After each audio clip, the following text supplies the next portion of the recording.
حضرت مولوی قصه میکنم، مولوی روم. بسیار یک حکایه عجیب و غریب است. اکثریت اهل این مسجد نشنیدنش، از همون خاطر ذکرش میکنم، اگر چنده که در بعضی موضوع ها ایرا بیانم کرده بودم.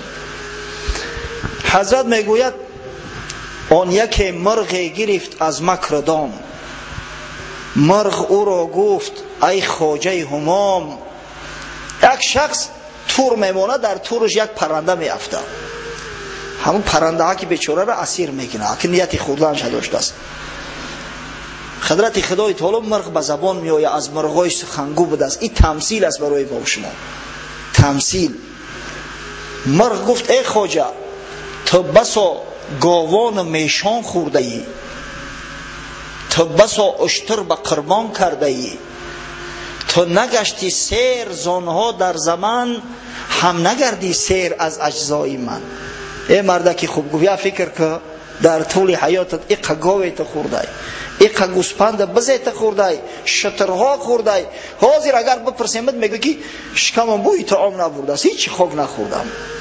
از این قدر شتر و گاو سیر نکردی، ای همین 10 گرم گوشتی من سیر میکنی. هیل مرا تا که 3 پندت بردیم، تا بدانی زیرکم یا ابلهم. از او گفت مرا سرتی 3 نصیحتت میکنم، انشالله فایده و منفعت چه میبینی. اولی آن پند هم بر دستی تو، ثانیش بر بام کهگل بستی تو. برای آن که دل دور نروه که همین مرغک فند میکنه، نصیحت یکمه در بالای کف دستت میکنم، اگر معقول شد سرمتی. نصیحت دیمه در بالای بامت، در بام کهگلیت. وان 3 پند دهم من بر درخت، تا از این 3 پند گردی نیک بخت. بعد پند 3 وقتی که از خانه برو اومدم بالای درخت ششتم، بعد میتونم. آنچه بر دست است این است آن سخن، که محال رازی کس باور مکن. نصیحت اول، اگر کسی یک سخن محال گفت باور نکن، بشنوه که قبول نکن. اگر یک پنی که انداخت تو باور نکن. اگر گفت بالفرض که تو دولی جوان هستی، بگرد بخر بچر بگرد، چی جان تقم میتی؟ اون سفید کشیدی پنسیونر شدی با مسجد میرای نمازا را به جماعت میخونی، باور نکن که محال است. زیرا عجل برای هر کس مقدر است از جانب خدا. عجل به پیری و جوانی کار نداره. اگر کسی گفت که ای برادر آخه چون میکنی این پول رسخات کرده برای مسجد صدقه جاریه، گفته 3 کندیسیونر آورده زده، ای او دا یک کندیسیونرش برده اوغلت بچسبون، همون گاوتم راحت میکنه سلقینه که خشرو. یا که مثلا برده خونه گودکو باید تاکی دیگه شب بچسبون، شبا که نداره کابینت کاری داری یا تا دیگه شب بر خونه گودکات بچسبون. بشنو باور نکن. زیرا زکات فریضه الهیه، زیرا صدقه جاریه آن همون پولی هست که برای آخرتت میفرستی، او حتما به تو میرسه. این پولات ممکن استفاده بری، ممکن نبری، او را حتما استفاده میبری. یک روز و 2 روز نه، جاویدانه استفادهش میبری. پس شنیدی باور نکن.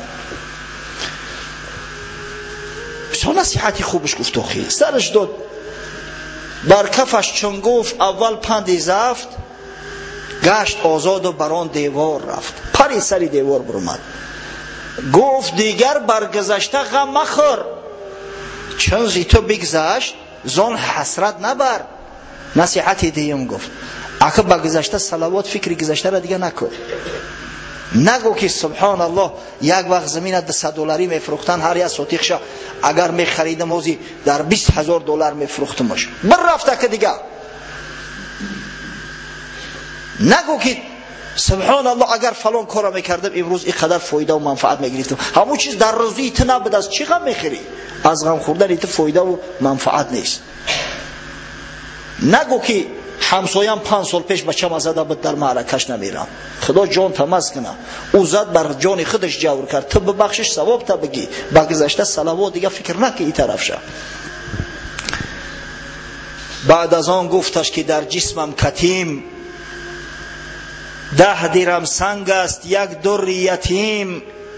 دولتی تو بخت فرزندانی تو، بود آن گوهر به حق جانی تو.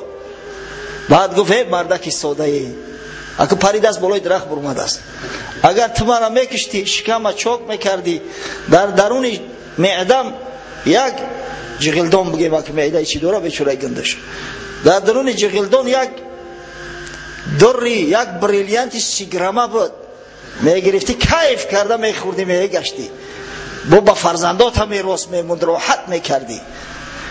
فوت کردی در که روزیت نبود که نباشد مثل آن در در وجود، او خیل بریلیانتی کلون در دنیا نیست هیک کیف میکردی، افسوس که از دست رفت، رزق روزیت نبود است.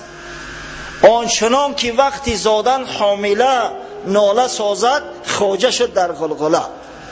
مثل که زن حامله وقتی تولد کردن دو دوایش میبروید، خاصتا اگر نو تولد کنه و عصرش میبروید. اگر در رودان کسی که انا به خاطر زنش رفته باشد در وقتی همون بلشکی تولد فرزند میدونه آخه چخیل داد و فیغان بلند میشود.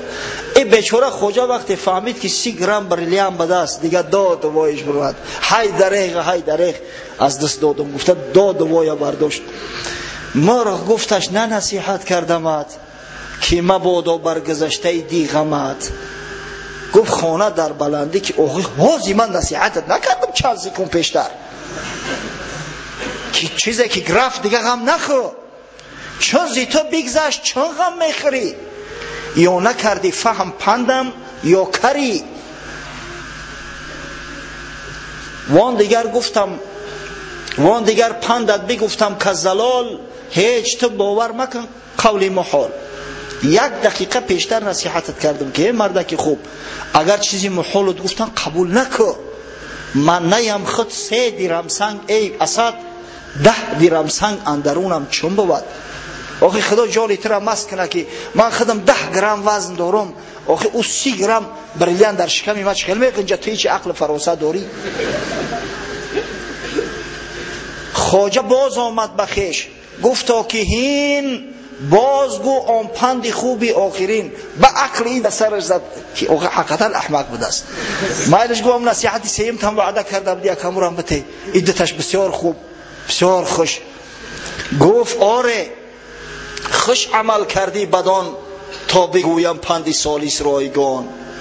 اگه با او دتش گفت بسیار عمل کردی، با ای سیمش عمل میکنی که سیم شبو برات بگم. پند دادن بر جهول خوابناک، تخم افکندن بود بر شور خاک. بر آدم جاهیله که خوابای وقتی نصیحت هیچ اعتبار نمیته، یا میشینه و میره و یکون فایده و منفعت از نصیحت حاصل نمیکند. حکمی او حکمی اون پرتافتن بذر است، تخم در شور خاک که تخمی پرتافتگی ضایع میشه و خلاص، از او دیگه یگان چی طمع کرده نمیتونی. نکنه که خدای تعالی با او شما را از زمره همون جهولای خوابناک بگردونه که پند نصیحت بشنویم موافقی و عمل نکنیم. الحمدلله و المنه این مسجد است.